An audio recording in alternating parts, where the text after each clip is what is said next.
She's a burden, my parents whispered, abandoning me on a boat. 20 years later, Forbes celebrated my success. They stood silently at the back. My days in Miami always commence with Catherine's gentle giggles. Mama, I can see the ocean today, too, I thought, gazing at the breathtaking blue. Catherine, all of 7 years old, stretched her arms expansively towards the distant horizon from her bedroom window on the second floor. With the white, lacy curtains dancing in the morning air, I, Helen Wilson, smiled at my daughter's carefree action, though a subtle ache resonated deep inside me. Of late, I had the growing feeling that something wasn't quite right regarding my husband. This was one morning in the early summer of 2004. At the breakfast table, the Wilson family's scene in our middle-class neighborhood seemed tranquil, where the coconut trees gently moved in the breeze. George, a man who always presented himself as a high-end real estate broker, was enjoying his Blue Mountain coffee and, as usual, flipping through the real estate section, and Mother Helen was meticulously arranging organic toast and scrambled eggs on plates. Daddy, I'm in a swimming championship this weekend. You absolutely have to be there to watch. Catherine stared at her father with anticipation, slightly straightening her Miami Country Day School navy blue uniform tie. Oh, right, George responded without looking up from the newspaper, his hands slightly shaking. The economics section of the newspaper displayed headlines reporting the crash of Miami's real estate market. Catherine was a first grader. She was the most energetic in her class, especially when it came to swimming. When she jumped into the pool, she moved with such effortless grace. I really stood out like a mermaid, gaining quite a name for myself at school. Coach Jennifer Morrison saw my potential and started giving me extra coaching, believing I could be an Olympian someday. Catherine, you have a special talent, the coach would softly say as she helped me dry my hair after practice. The water loves you and you love the water. That's a blessing. Every Tuesday and Thursday following classes, I dedicated myself to extra practice in the school pool. Over and over, I would repeat the same movements to get my butterfly stroke just right. All my hard work paid off when I took home a gold medal in my age group at the district meet. My parents happily snapped pictures of my beaming smile up on the winner's platform. But no one knew about the profound darkness that George Wilson was keeping hidden beneath this seemingly perfect life. The crash of Miami's real estate market had wiped out his investments completely. What started as a small debt of a few tens of thousands of dollars had become a massive $1 million because of gambling, like risky financial deals and loans from criminals. When night came, the vibe in our home would transform completely. I can't handle this anymore, George would whine, tossing an empty whiskey bottle across the plush leather couch in our living room. His gaze, once so full of confidence, was now empty, and he was just a shadow of who he used to be. Even though I was confused by my husband's sudden change, I really tried my hardest to keep smiling for our little girl. More and more, Catherine started waking up in the dead of night, hearing my husband and me arguing. How did we get to this point? My mother sobs. Be quiet. What do you understand? My husband's yelling. Every single time, Catherine would huddle up very small beneath her covers, pressing her face into her pillow.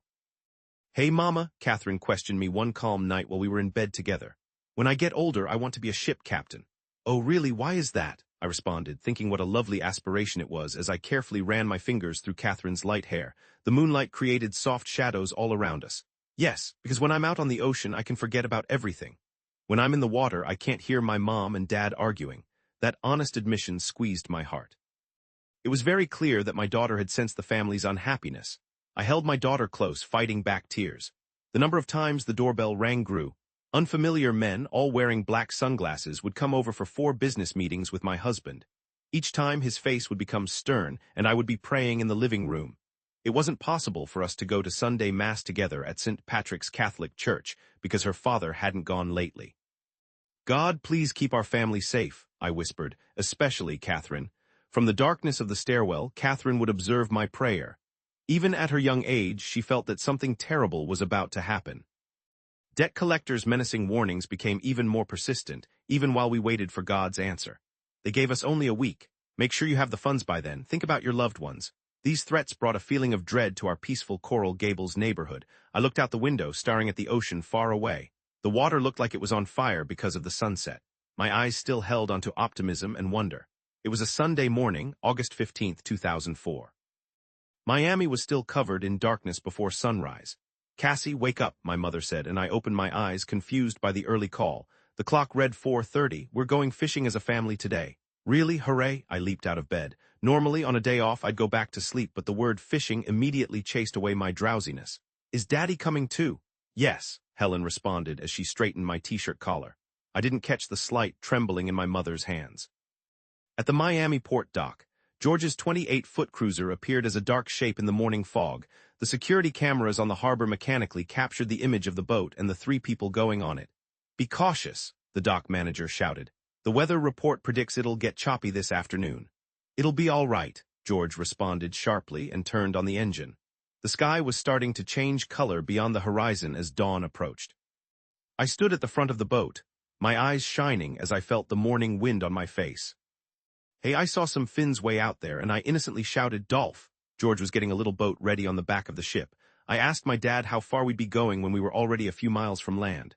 George didn't say anything, he just kept on lowering the small boat into the water with no expression on his face. "Cassie, come here," my dad said, and I listened, going over to the small boat. "We're going to get some bait, you stay here." That's when I got a bad feeling. My dad's eyes weren't focused on me at all. My mom was silently sobbing.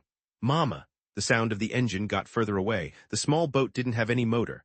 "Papa, Mama." My screams were swallowed up by the morning mist. "Where are you going? Wait." The big boat got smaller and smaller. The final thing I saw was my mother's back as she held onto the railing and my father's empty look as he steered without ever looking back. Hours went by. The sun came up and started to brighten the surface of the water.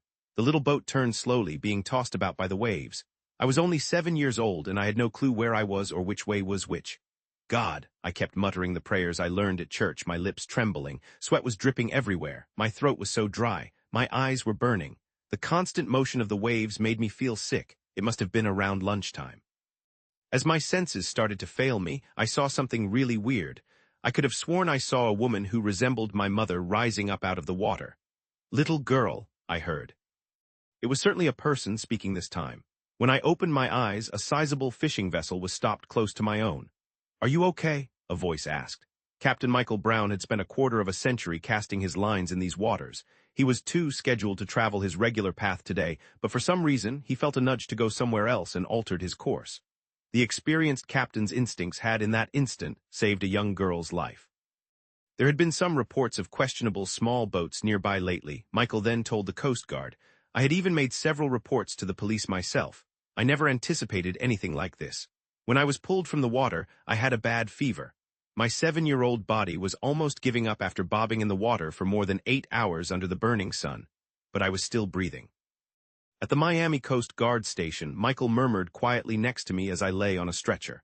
"It's all right," he said. "You're safe now." At hearing those words, I started to cry. In a shaky voice, I responded, "Thank you, Captain." As we traveled to the base, wrapped in a rescue blanket, I looked up at Michael's uniform, staring at his shoulder boards. There was the evidence of being a captain that I had always dreamed about. It was ironic that my interaction with ships had happened in the most terrible way. However, I still didn't understand that this awful experience would change the course of my life. The Miami police instantly began a large-scale investigation. The media rushed to report the situation, and the city was stunned. As news stories flashed across the front pages, I couldn't help but notice the headlines that screamed "Parents desert their child," "Miraculous homecoming in Miami Bay," and "Girl 7 fights for her life for 8 hours." I was completely still, staring out at the water from my hospital room. "You want to be a captain, don't you?" Mary, my nurse, asked me softly. I gave a small nod, confirming her question. "Yeah, I am, but at the moment I'm pretty frightened." "That's completely normal to feel that way," Mary said, trying to reassure me. "But don't forget, you could be a kid chosen by the ocean."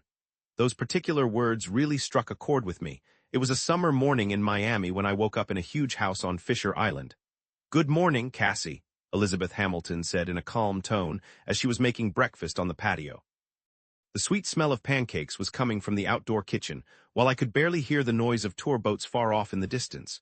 3 months had already slipped by since everything had happened. "Good morning, Aunt Elizabeth," I said, trying to be polite. Elizabeth gave me a lot of love since my blonde hair reminded her of her daughter, Sarah, who had unfortunately passed away at the age of 14. Elizabeth's husband, Robert, kept an eye on how I was doing while he read his newspaper. This successful businessman, who Forbes magazine called the sage of the maritime world, quickly decided to become my foster parent with his wife. "There's something we can do," he had told Elizabeth when they were making that significant choice. Captain Michael Brown was also sitting with us at the breakfast table. He had developed the routine of coming to this house on weekends to tell me about his stories of sailing. "Do you recall the first thing you ever said to me on that day?" he asked me. "Yes, I remember. Right, Captain, I agree. The sparkle in your eyes back then, it wasn't solely terror. There was optimism woven in as well. Managing the trauma wasn't easy. She would regularly be jolted awake from bad dreams in the wee hours, and it was especially hard to sleep on nights with bad weather. Through 2 therapy sessions a week with Dr. Sarah Cohen at the Miami Shores Wellness Center, Catherine started confronting what she'd gone through. "Are you scared of the ocean?" Dr. Sarah asked at one point. "No," Catherine replied while staring outside. "The ocean didn't attempt to take my life. The ocean is what brought me to my current family." The court case concerning her birth parents didn't result in any criminal charges because there wasn't enough solid proof. Even so, the court immediately took away their parental rights and approved the Hamiltons as her foster parents. "God's direction," Elizabeth said, with tears in her eyes. The start of a new school term at Miami Country Day School. There were notes from her classmates on Catherine's desk. "Welcome back, Cassie. Our mermaid is home."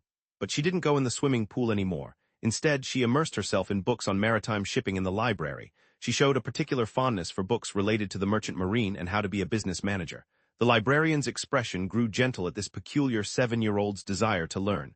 "Cassie, look at this." Robert invited Catherine to his office one day. It was on the highest floor of a high-rise on Brickell Avenue. Looking out the window, I could see the port of Miami, where tons of cargo ships were traveling back and forth. "This is our job. We transport goods by ship." "Yes. This is crucial work. It really impacts people's daily existence." A decade passed. Catherine's journey continued without deviation, like a vessel sailing effortlessly with the breeze. During high school, she really thrived in the International Maritime Business Program. Besides her studies, she made a name for herself in the Maritime Committee of Model United Nations. She got accepted early to Harvard Business School, where she concentrated on maritime business management. Her graduation paper, The Future of Sustainable Maritime Transportation, got published in journals focused on the industry. The industry was taken aback when she took over Hamilton Shipping when she was just 22. Some folks were saying she wasn't old enough or knowledgeable enough, but Robert stood by her strongly. "My girl understands the ocean better than anyone. That's because the sea chose her." As soon as she took charge, Catherine put big changes into play. She oversaw the creation of new ships that considered the environment, started using AI to make things run smoother, and improved the conditions for the crew. Those were actions that went against what the industry was used to. And by the time she turned 27, people widely agreed she was the youngest CEO in the industry who was truly capable. The Wall Street Journal described her as the maritime industry's revolutionary, and Forbes put her on their 30 under 30 list. She always had support from others that helped make her successful. Captain Michael still comes to her place on weekends. Now, Catherine can share with him about new voyages. Sometimes I hear Elizabeth softly talking as she beams with pride, watching her little girl develop. I bet Sarah feels great too. Robert remained a valuable mentor even after he stepped down from his role as chairman. At the Vizcaya Museum's benefit, I watched Catherine speak from the stage. Sometimes the ocean can be savage and at other times it's calm, but it consistently points us in the right direction. The key is to pay attention to what it's saying and always hold on to optimism. Following her speech, Catherine was alone in the garden. The moonlight reflected on the water, making it gently move back and forth. "Are you set?" Captain Michael's voice emerged from the darkness behind me. I took a deep breath and said yes. We've finished getting everything ready for the new ship's debut celebration. No one ever figured that this party would become the place where a 20-year-old destiny would be resolved, and that a whole new journey was about to start in Catherine's world. The guest list sat right on the table. Among the over 500 names there quietly written was the name George Wilson. Catherine stared at the name and gave a small, quiet smile. At sunset on August 15, 2024, the opportunity for a fresh start, floating in Miami Bay, was painted gold by the sun. The modern, eco-friendly ship, stretching 280 meters, captured everyone's attention with its elegant shape. Over 500 important people from the business world came together on the top deck to celebrate the dawn of something new. The deck was filled with the sound of a 15-person string orchestra playing Gershwin's Rhapsody in Blue. As the music drifted on the warm ocean air, the famous foods of Miami, like the famous Joe's stone crab claws and the homemade key lime pie, sat on tables covered in fancy white tablecloths. I noticed the VIP section filled with important people in the business world, all excited to talk about the new ship's cutting-edge technology. To make the environment better by 80% is just amazing. Catherine Hamilton, as usual, is ahead of everyone else. It's hard to believe where she's come from after what happened. In one corner, I saw an older couple looking uneasy. George Wilson, dressed in a worn gray suit with an outdated tie, and his wife Helen wearing a navy dress that was a bit too tight. Time had really taken its toll on them, taking their youthful looks, their old sense of pride, and most of all their self-assurance. They were now small-time shipbrokers, a far cry from their previous success. Their $200 yearly membership in the Miami Maritime Association was just barely something they could afford, the only connection left to the world of ships.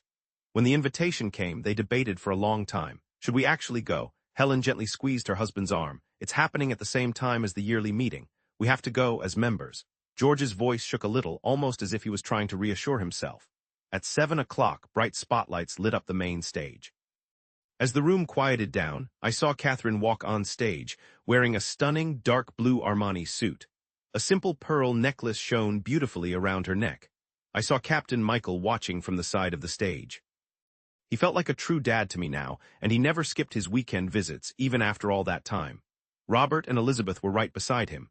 Even though they'd stopped being directly involved in the business, they were here for this very special occasion. The sound of her voice filled the whole place. The name of this vessel is really important. It was 20 years ago today that I got a second shot at life out on the water. The projector displayed a blurry figure caught on security cameras at the port of Miami on August 15, 1994. It was a tiny boat carrying a family that had set out early that morning in the mist. The crowd in the room shifted and murmured quietly. Most people in attendance knew about what had happened, since it had become known as the miracle of Miami Bay. Suddenly, someone called out from the back of the room, "That is one amazing ship. I want to meet the owner." Helen Wilson and her husband, George, nervously came toward the front. She held an old purse with both hands, and her shoulders were shaking. Catherine moved her arm slightly away from the microphone, and she smiled softly. "Do you remember me?" There was no anger, no bitterness, no sadness in her voice. It was just simple and calm, like a gentle swell of the ocean. It seemed as if everything had been softened by the passage of 2 decades. George and Helen went pale. When they realized the successful woman standing before them was the 7-year-old girl they'd left on that small boat, their legs started to tremble. "I'm not doing this to press charges," Catherine said. "It's just to document the truth, and as a symbol of a fresh start." The screen showed the downfall of Miami's property market during the 90s, the criminal loan sharks, the massive debt, and the fraudulent insurance plan. Everything was revealed through purely factual information. The small details managed to elude the crowd. I watched Catherine's former parents intently. "Rumor has it that you opted for a plan that gave me a shot at living instead of simply ending my life. It's strange, but that decision gave me the life I have now." The place became silent, almost like water. "I definitely can't forgive you. We'll most likely never cross paths again. However, I want to give credit to the fact that that event brought me to this point." Helen started crying. George stood completely still. They both slipped away quietly. The people around them instinctively stepped aside. As if leaving a place they would never revisit, the elderly couple's backs vanished into the fading light. At the party's conclusion, I stood with Captain Michael on the upper deck, experiencing the night wind. Miami city lights glimmered in the distance. "Cassie, any regrets?" "Absolutely none. This is the path I've decided on." I rested lightly against the railing. The party was done, and only the sounds of the orchestra putting away their instruments resonated on the deck. Those two hadn't changed one bit, had they? Elizabeth gently put her hand on her daughter's shoulder. "No, but they have no power over my life anymore." "You're correct. You now have your real family." Robert silently took my hand. Feeling the warmth, I smiled genuinely. "Well, Captain," Catherine inquired unexpectedly, reminding me of her childhood. "Did I actually achieve the rank of captain?" I offered her a soft smile. "Indeed, a great captain. You are going to keep steering a lot of people's lives in the correct direction." The first stars started to glimmer in the darkness above. Far away, I could see the beginning of daylight on the horizon.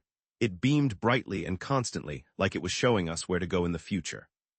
The ship's engines began to make a low, steady sound. That night, that opportunity for a fresh start sailed out of the harbor in Miami. It was almost like it was declaring the start of something new.